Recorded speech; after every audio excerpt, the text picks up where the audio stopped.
We saw a video on YouTube with someone using a hairdryer on a monitor to make the line go away. So can it really be done? Let's see.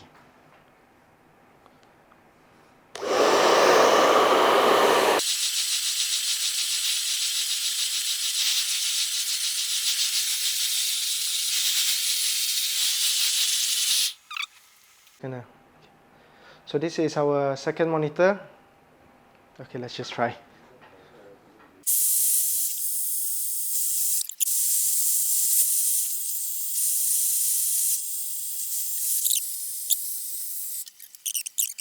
Okay, so this is the third monitor that we want to try.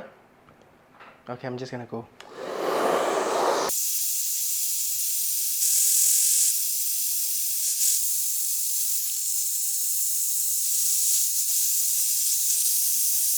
Okay, so after blowing a few of our monitors, I think I can say that this trick seems to work on monitor defects with those colored lines, but not on black lines. So I say if your monitor has those colored lines, it's definitely worth giving it a try, since most people have a hairdryer, and you're most likely just gonna throw away that monitor anyway. So give it a shot, it could work.